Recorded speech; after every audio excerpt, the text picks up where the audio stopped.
日本的防卫厅长官说，他要在与那国岛2030年5年之内呢部署飞弹，防空飞弹，距离台湾只有110公里，非常近的日本的西南啊。那我们看，这边是石垣岛然后呢，这边是与那国岛，离我们台湾宜兰只有110公里，这么近，110，你台北到高雄都300-400公里啦，台湾全长400多公里嘛，宽250公里嘛，所以这边到这边，只有110公里，比台湾的最宽的地方还窄，是非常近的，那当然这个大陆有点生气了，他们就认为说呢，台湾有事，日本也会有事，所以呢要小心。那石垣岛其实很多岛都已经布了飞弹，但是呢，与那国岛还没有，因为很近很敏感，所以他的防卫厅防卫大臣叫小泉进次郎，是说2030年就要部署防空飞弹，那另外呢，中国说你是挑动军事对立，中国大陆那日本呢这个防卫这个部长说呢，我们方针不变，你就是骂好了，而且将来会有进展的，那另外呢，这个美国跟日本有一个叫做 Iron Fist 铁拳演习，联合演习，现在开训。日本的少将说强化岛屿的防卫那另外呢，这个大陆管制日本20间企业出口到日本的这些企业，说怕它再军事化，所以日本呢现在要再军事化。然后呢，要废弃它这个和平宪法了然后呢，将来甚至要引进这个核子武器了等等核子潜艇等等将来这个大东亚共荣圈日本的这军购主义又再起来了，所以呢，20家企业而且很多家都蛮大的包括富技术川崎三菱Mitsubishi 啦等等Kawasaki 啦富技术等等都列为管制，怕它再军事化那另外呢，这个美国也警告。纽约时报说，台湾的晶片灾难逼近，矽谷长期忽略。说呢，美国在2022年的时候，半导体产业协会就有机密报告，说台湾如果到时候呢发生战争的话呢，哇，对美国对全世界都是很大的影响，对中国也是很大的影响那另外呢，纽约时报说 CIA 曾经向苹果、像辉达等呢简报，说中国将来越来越强，可能会打台湾，打台湾以后你怎么办？你的供应的这个半导体都没有了那当然也很矛盾那美国的智库呢 CSIS 又说因为大陆高层一半以上都被掏空了军事，所以呢短期内也很难对台湾发动大型军事行动。所以因为呢有这一波已经有这个超过100个解放军的上将跟中将神秘消失了，会被解职了。100个上将或中将你看他那个。军委会根本几乎除了习近平只剩下1个人了，其他都不见了所以在这种情况下，怎么发动大型军事行动呢？所以到底怎样？一方面智库说马上要打了，一方面智库又说短期难发动。我们看一下。日本陆上自卫队与美军在冲绳开启铁拳2026联合军演，这次要模拟偏远岛屿登陆作战场景，并训练九州岛及日本西南诸岛的登陆作战技能。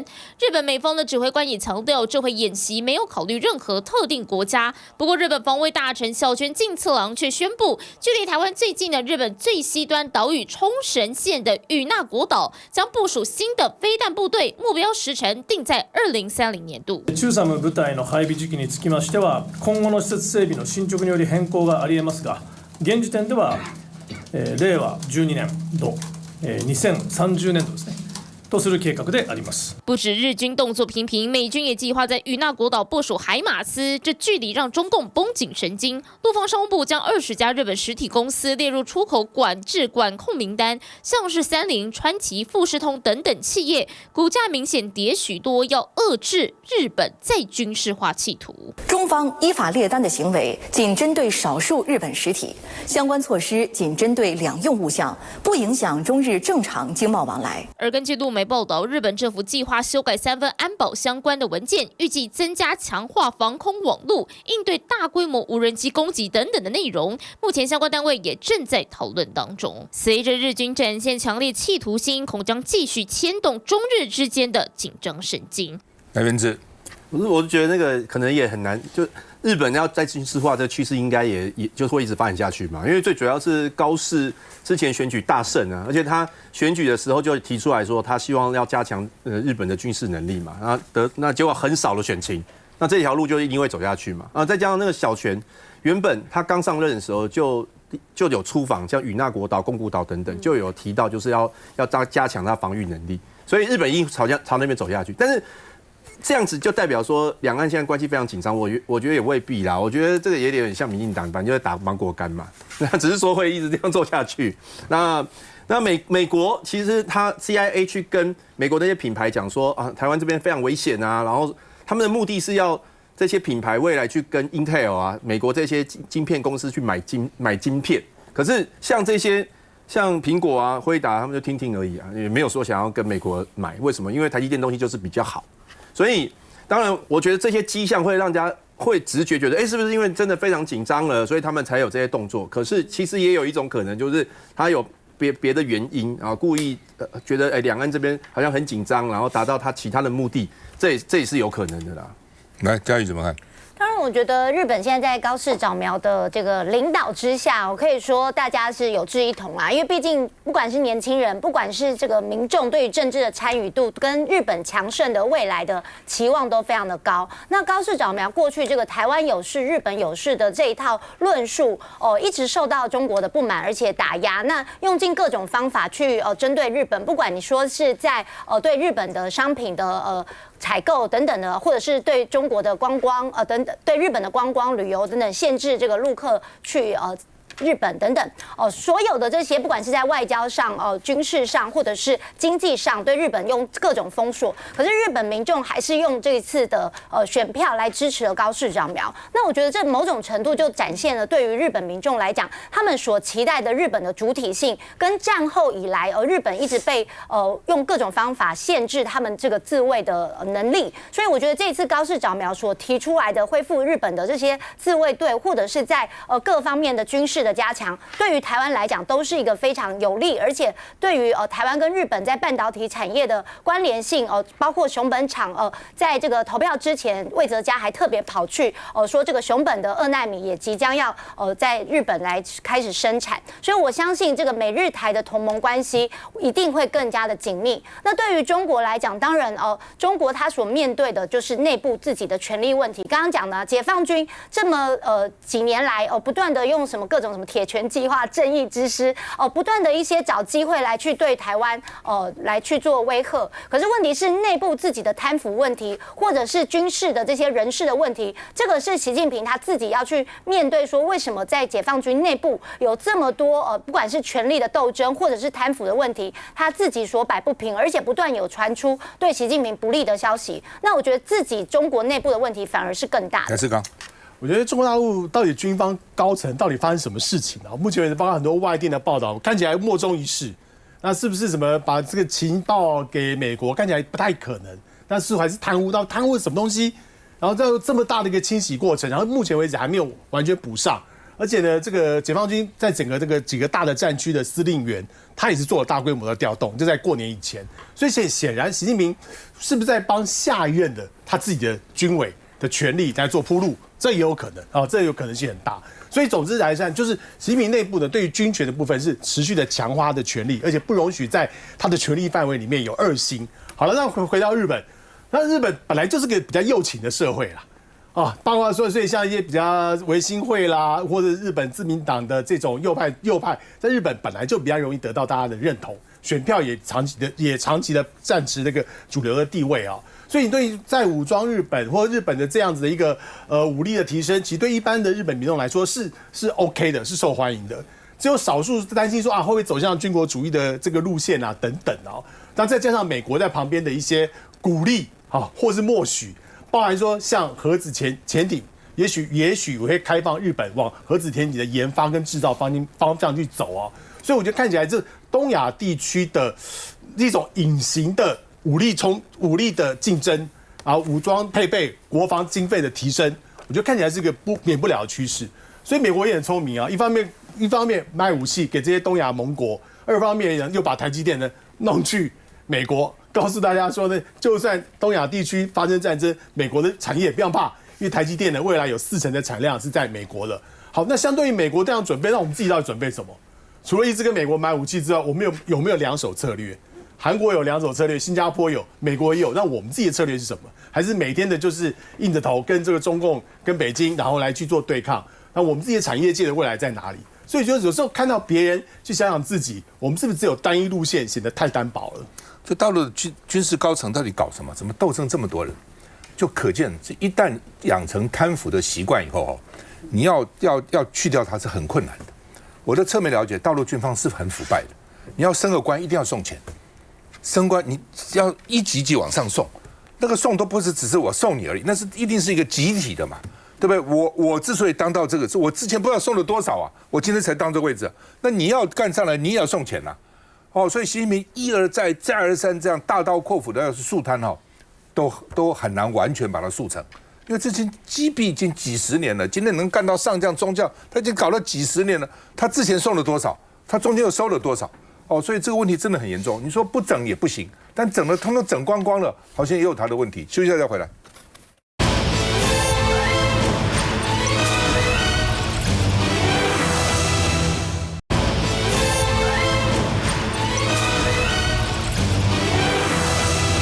海基会昨天办了台商的春节了，每天都有春节的活动，每年都有了。国民党也有，民进党也有，因为台商很多嘛，而且台商对台湾的经济贡献是很大的，每年替台湾赚多少钱啊？1000亿美金以上啊！那赖清德去年还讲去年说中华民国跟中华人民共和国互不隶属，在这边讲的老公很生气，就2国论嘛，不然2国还是敌国这个境外敌对势力。今年他突然改口了，他说对岸叫中国大陆。民进党最近有2件事情让我很惊讶。当你说中国大陆的时候，你不独立了。9·2共识就是一中各表嘛，对不对？一个中国，但它是大陆，我们是台湾。那民进党昨天这个行政院长周荣他还讲说会找那个核2、核3的原厂来报一些新的设备，看有什么新的技术。民进党就2张神主牌啊，一个台独，一个反核这2个怎样松动了吗？到底怎么回事？好，那么媒体是说你不要战术性撤退，什么叫战术性撤退呢？因为川普3月30号去大陆访问了，所以这个时候你台湾最好不要去惹事了。你惹事以后，到了之后跟川普讲说到时候要签第4公报我们现在就依法3公报6保证嘛，6个保证也不行武器不能卖等等，是不是？因此所谓战术性撤退，还是突然觉得说这样对立下去也不行所以为什么突然昨天称对岸中国大陆？引起媒体蛮大的关注好，所以呢，是不是口气变了？而是希望两岸交流合作到底什么意思那真的向对方是善意吗？还是只是呢技术性的改变好，那除了这个以外呢，这个李珍秀就民众党的这个不分区立委卓荣泰昨天在立法院去报告，还称她李珍秀女士，而且还说呢，对国家的忠诚。对宪法的忠诚要出于主动，也是必须出于他的真诚。如果是被动或是不得已，这没什么意思了。我突然想起来，我记得赖清德在竞选总统的时候不是讲吗？说中华民国是灾难，有没有？后来又说不是，中华民国宪法是灾难，有没有？他一个总统候选人，你说宪法是灾难，你今天还说是别人对宪法不够忠诚，你有什么资格去讲别人呢？好不好？李珍秀也很生气。他说你是公然霸凌中华民国立委，我是中华民国立委，怎么叫我女士呢？不叫我委员呢？令人遗憾所以呢，这个李珍秀民众党的这个不分区立委的生气那黄国昌说周荣泰称李珍秀李女士跟赖清德一样，快变成太上皇了什么都可以梁文杰说他的文件有疑虑，所以呢，立法应该把它解职国籍还是没有解决问题没有解决国籍的问题，所以如果李珍秀将来要索资料的话，我们会严格处理。你为什么？你是不是帮老公来要资料？你到底对国家忠不忠诚那周一修民众党秘书长就问梁文杰说：“那你认为陆配是外国人吗？那到底这是怎样呢？看一下。那我要谢谢大陆的台商对台湾经济的贡献。前一天参加海基会台商春酒，总统不同意望韩对岸是中国中共，这回喊出是中国大陆。民进党政府都是维持，希望能够两岸能够维持现状，好，希望能够跟中国大陆大家能够和好相处。那我上任之后呢，也是一样。总统跟频频强调要维持现状，这对两岸的态度是否明显转变？是更改了对两岸之间的态度。谢谢。面对总统这番维持现状说，国民党主席郑丽文没有多做回应。不过大年初9来到指南宫祈求国民党风调雨顺，几乎每一年都来参拜的马前总统，这回却告假。这新的一年，朝野都离两岸和平又更近了一步。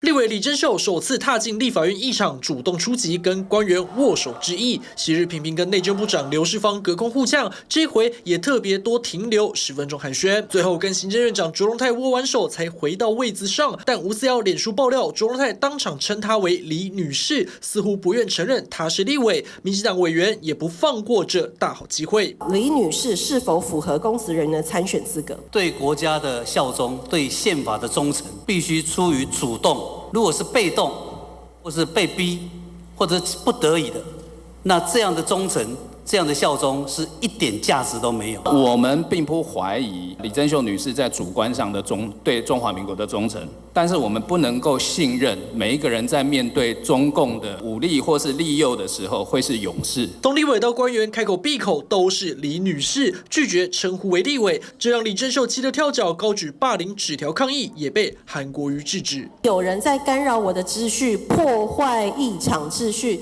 主席，我要求时间暂停。暂停，麻烦请刘委员请坐。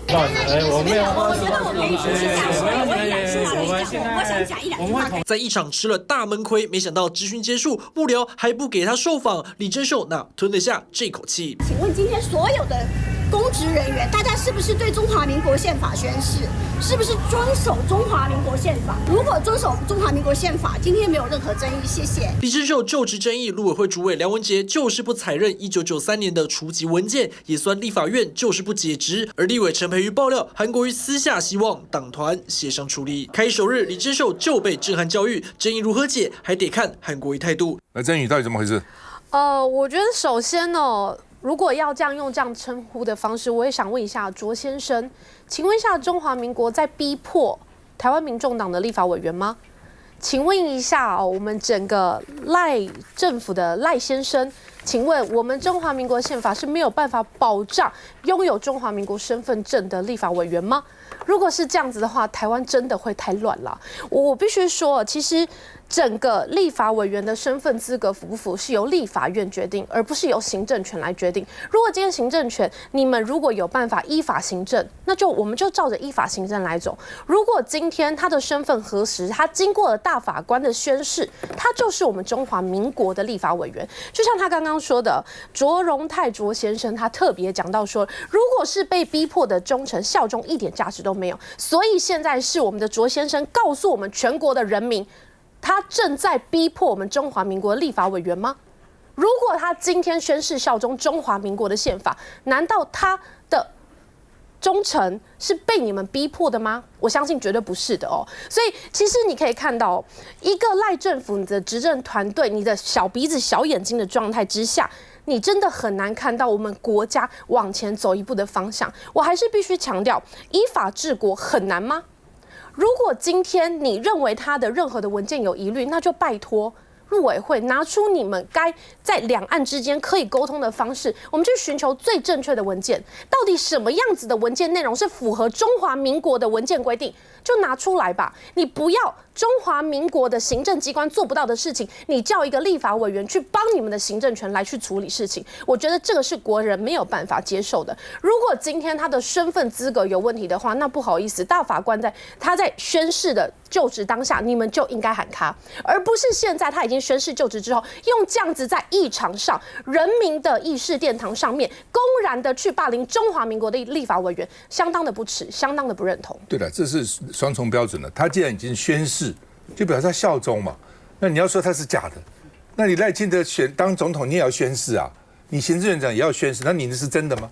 你怎么能断定人家是假的，你是真的呢？在我看你还是假的呢。你心里想是台独呢，你嘴巴在中华民国这个宪法下宣誓，你选举的时候不是讲的是灾难吗？那你宣誓你是真的心甘情愿吗？那你管他行事不行事，管他甘不甘愿，宣誓就是宣誓嘛。这宣誓的人每个人宣誓哦，这个于事以至诚哦，然后绝不贪污，绝不一大堆，几个是真的，几个是假的？很多后来不是也贪污了吗？那只讲那个宣誓是假的吗？他宣誓是归宣誓啊。来，玉敏。我觉得民进党他对于这个李珍秀委员真的是充满了歧视跟霸凌哦，因为基本上这个整个民众党他提名不分区立委的过程，他是要走一个程序的，而且他的资料也都送到了中选会。如果你认为一个合法取得中华民国国籍的这样的一个陆配不能取得参政权，你修法啊。然后你就驳回啊，你中选会有权利嘛？不是走到这边，中选会也给他当选证书了，他也依法到立法院已经宣誓就职了。然后在这个立法院的院会，还受到我们的行政院院长跟民进党的立法委员公然的羞辱。我觉得我们台湾不是说我们是人权国家吗？我们不是常常说，哎呀，我们最重视人权。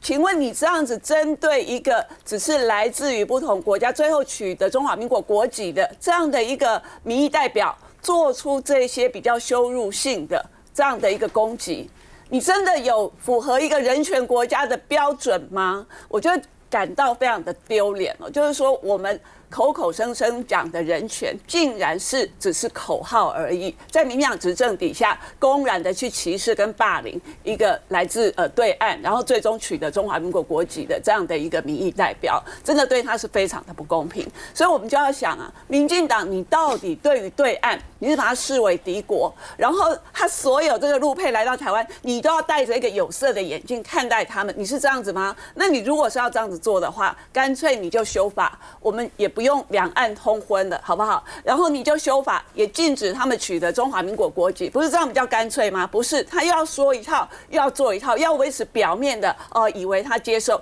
但骨子里就是在歧视他们。我觉得这样做真的是很不恰当。然后讲到这个赖清德，他讲中国大陆，我刚刚看他讲那4个字是蛮卡的，中国大陆，就是有一点好像就是不习惯讲这4个字连在一起，有没有？就是讲得很不顺这样子。我猜啦，应该是那个场合，因为面对的都是台商啊，那所以不得不这样子讲。他应该是过几天之后又开始中国，然后呢就是又要去攻击对方。民进党的人都有这样的一个问题。过去我们看到这个蔡英文总统，他本来要跟对岸释出善意，他就讲中国大陆，你知道吗？那对岸开始不高兴的时候呢，他的讲稿人就开始中国。所以民进党不能被信任就是这样子。你到底你的两岸政策主张看法是什么？你有按照宪法来吗？显然也没有。然后呢，他其实就是真的要实现的是两国论。可是刚到底赖清德为什么突然讲中国大陆？我觉得第一个啦，就是美中之间啊，马上3月31号。川普要过去了，在整个的这个整个这个美中这态势上面看起来是虽然有竞争，但基本上以谈作为一个主要的基调。那再来呢，就是台湾的内部对于这些中国大陆的议题，包括什么反送中的议题，其实在这几年操作下来，也其实有点弹性疲乏。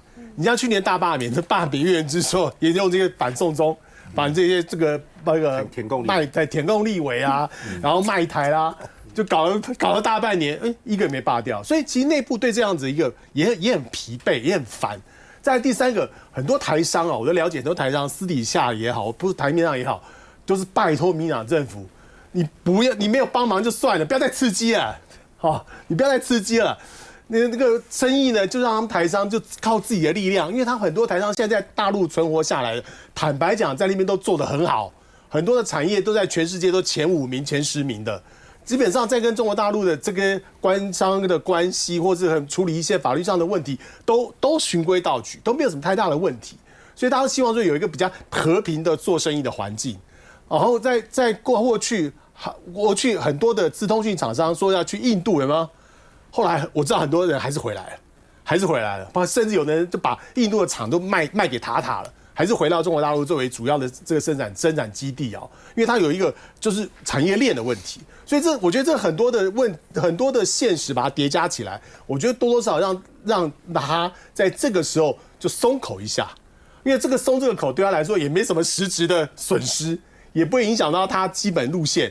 那至于未来美中之间的关系是更紧绷还是比较和缓，那再去做调整。所以我觉得在这个当下，我觉得他也嗅到国际间的一个环境、一个味道，跟过去纯粹的对抗是不一样。休息一下再回来。